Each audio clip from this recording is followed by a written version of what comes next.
igreja enquanto meus pais participavam do culto.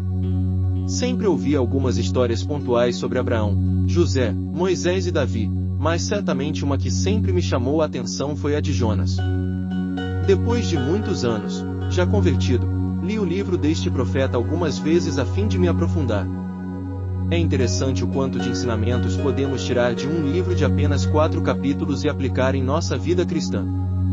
O intuito desse texto é facilitar aos irmãos o entendimento da história e oferecer uma reflexão para a nossa vida a partir das questões envolvidas no texto.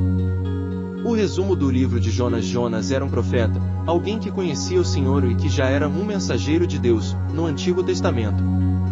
Sua missão era ir a Nínive, uma grande cidade que estava muito corrompida pela maldade e pelo pecado. O profeta tentou fugir da presença de Deus e embarcou numa viagem para Tarsis e para longe do propósito para o qual o Senhor o havia chamado. No meio do caminho uma grande dificuldade apareceu através de uma tempestade enviada pelo Senhor. Há uma grande movimentação dos marinheiros presentes. Estes acabam temendo a Deus e se arrependendo. Logo após isso, Jonas se lançou ao mar para apaziguar a fúria de Deus e ficou algumas noites na barriga de um grande peixe orando e pedindo perdão pela sua tentativa de fugir. Após isso, Jonas cumpriu o seu chamado e anunciou a destruição que Deus enviaria àquela cidade por sua tamanha maldade. Todos de Nínive creram em Deus e então o Senhor perdoou os pecados daquele povo. A história, no entanto, que poderia acabar com uma bela moral de arrependimento e salvação de todas as partes, ainda oferece um aprendizado maior quando Jonas, mesmo depois de tudo, se coloca em uma posição totalmente incoerente e questiona a Deus quando este muda de ideia em relação à destruição que lançaria aquele povo. Jonas conhecia a Deus. A primeira parte deste estudo é dedicada a quebrar a imagem que temos de que Jonas era apenas um desobediente qualquer. Assim como os cristãos, que vivem cotidianamente com Jesus e participam de sua obra, era Jonas. Um profeta levantado por Deus no meio do povo para pregar o arrependimento a um povo contaminado pelo pecado. O próprio Senhor Jesus cita Jonas como um profeta em Mt 12h39. O problema de Jonas não estava no quanto este conhecia o Senhor, mas sim no quanto em seu coração estava a vontade de cumprir o chamado de Deus. Alinhando com a grande comissão, Mt 28, 16, 18, entendemos que o nosso chamado está em pregar o Evangelho, que é a salvação mediante ao arrependimento dos pecados e a fé em Cristo. Jonas fugiu. Muitas pessoas apontam que Jonas fugiu por medo da maldade dos ninivitas. A Bíblia Sagrada não deixa isso claro em nenhum lugar. O texto dá margem para que entendamos que Jonas fugiu apenas por se negar a cumprir aquilo que Deus, que é soberano, havia planejado como missão para o profeta. A tentativa de fugir da presença de Deus é inútil, sendo o Senhor onipresente e onipotente.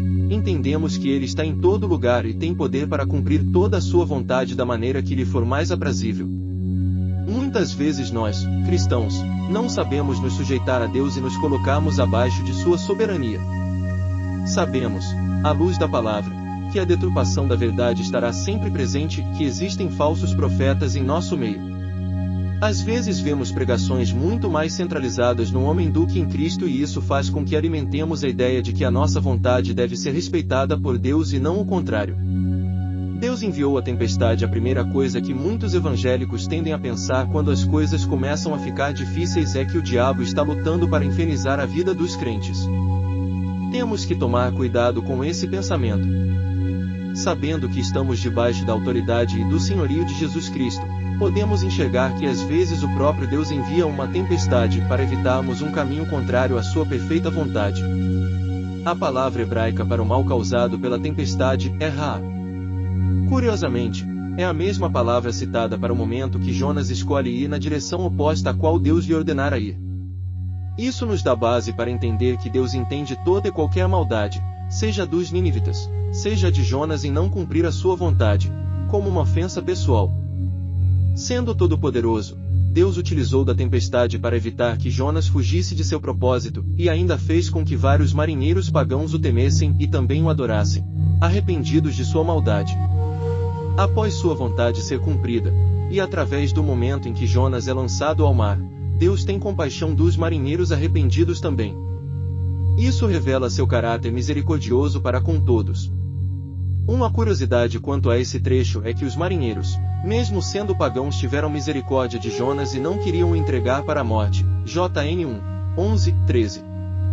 O arrependimento de Jonas. Quando Jonas é engolido pelo grande peixe e permanece nas profundezas do mar, ora a Deus agradecendo por sua misericórdia e pelo livramento concedido a ele. JN 2.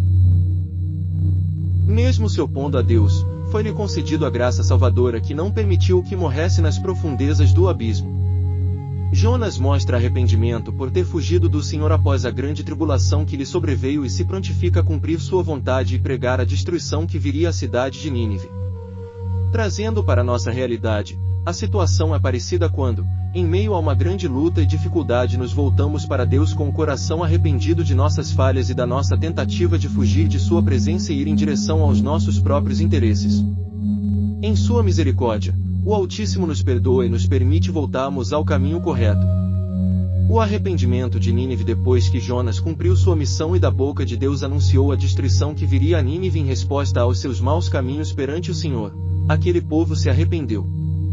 Diferente do que às vezes entendemos, arrependimento não é sentimento de culpa, mas mudança de comportamento e de atitude.